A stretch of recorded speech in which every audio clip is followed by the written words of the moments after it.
Another day and another speech. First of all, Aloha, Baha'i greetings. God is glorious to everyone on the planet, especially to those who are seeking to know the truth.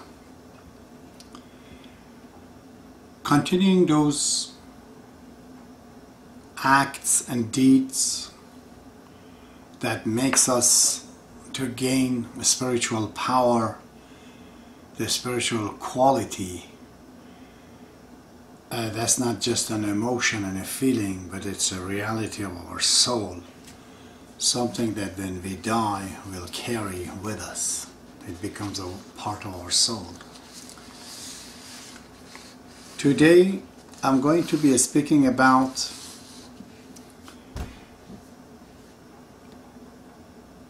seeking the truth. Many of us are essentially lazy. We do not like to know the truth of the things. Some of us are curious. We want to go and find a little bit about something and then we back down. To seek the truth and to be a seeker of the truth is a quality. It's something what a person is and something that you have to become. I'm going to do some of the writing of Shoghi Effendi, actually of Abdul-Baha. That's a beautiful one. I couldn't resist. It's in the Baha'u'llah's New Era. This is the writing of Abdul-Baha again, in the Baha'u'llah New Era. Quote, "In order to find truth, we must give up our prejudices, our own small, trivial notions. An open, receptive mind is essential. If our chalice is full of self, there is no room in it for the water of life. The fact that we imagine ourselves to be right and everybody else wrong is the greatest of all obstacles in the path towards the unity. No one truth can contradict another truth. Light is good in whatsoever lamp it's burning. A rose is beautiful in whatsoever garden it may bloom. A star has the same radiance if it shines from the east or from the west. Be free from prejudice. So will you love the sun of the truth from whatever point in the horizon it may arise. You will realize that if the divine lights of the truth shone in Jesus Christ, it also shone in Moses and Buddha. This is what is meant by the search after the truth. It also means that we must be willing to clear away all that we have previously learned. All that would clog our steps on the way to truth. We must not shrink, if necessary, from beginning our educations all over again. We must not allow our love for any one religion or any one personality so to blind our eyes that we become fettered by superstition. When we are freed from all these bounds, seeking with liberal mind, then shall we be able to arrive at our goal." What else can I say? Abdul-Baha summarized it. Everything that has to be said. As an enthusiast, I shall bring some of my opinion. But I have to do another one in the Parastalk, page 49. He says, when you meet with those whose opinion differ from your own, do not turn away your face from them. All are seeking truth, and there are many roads leading thereto. Truth has many aspects, but it remains always and forever one.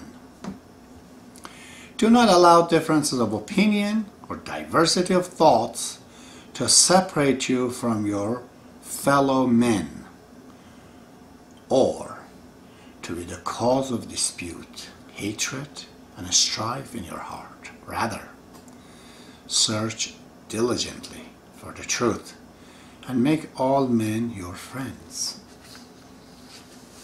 This is the bottom line. Abdul spoke of prejudice. Many of us, when we know something, we have experienced more than others in reading books, attending meetings, conferences, this and that. When we see the person who do not have our knowledge or something, even though we show, the show of humbleness and this and that, but in reality, many of us, God knows, including myself, we think others do not know as much we do. It may be so, but that does not mean they are further away from the truth or we are any closer by what we have learned. Not really. It might be enlightening. One of these stories of the past is the story of Buddha, Mahatma Buddha, the Prince Siddhartha. Well, you know the story that he was the Aryan king, son of the Aryan king, living in a great palace, and he finds there are people sick and poor, and he breaks away from the palace to goes to find the truth. But among the Hindus, he was looking to see what they say, and it was both sides were just going too far. There was no balance in them. They say he was sitting on a river, and a boatman came. The boatman says to his helper, to his disciple, to his worker, he says that to him, hey, this boat, be careful. The rope should not be tight too much that you can't open it again. And don't make it too loose so the water can take away the boat. Buddha, the messenger of God, hearing this, got enlightened. So you see, the truth is carried by a fisherman who definitely did not know as much as Buddha.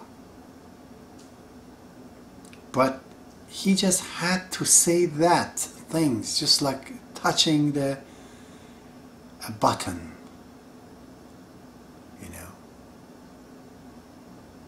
and that enlightened him. It seems it's just that one little point was missing.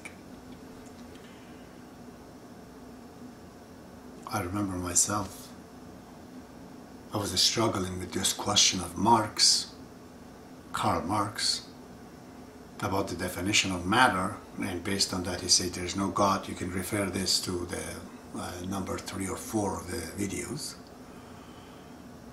And I knew the answer is in me, but I could not explain it somehow. As a matter of argument, I didn't have any argument. And one day, a young Baha'i, whom I was not very fond of, because I was told he's a homosexual.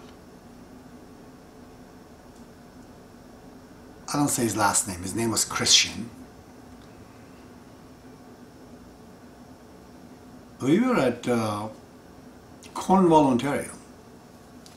He asked a question, he says, what about this original matter? How was that composed? Was it composed or was it not composed? That question made me to think, yes, the original matter could not be composed, therefore could not be moved, therefore that could not create the world. There must have been something beyond it. So that's how I proved metaphysics. But the question he asked, clicked in. I remember another Baha'i, his name is Dave, in Thunder Bay. He was along the same line of the Baha'is that we had the project. Never read any Baha'i books, really. Maybe some. He heard here and there. But one day somebody was asking him that, why do you say there is the spirit in us? and not in animals. The boy, 20 years old, he said, well, when I look at animals, at cats and dogs, I see they all behave the same way, whether they're from Japan or from US. But human being, even if they're twins, they could be so different. One of them could be murderer, one of them could be the lifesaver. And that is why he said, in my opinion, we must have soul. Why otherwise we are behaving so differently from one another? It was an excellent answer. I learned that day myself.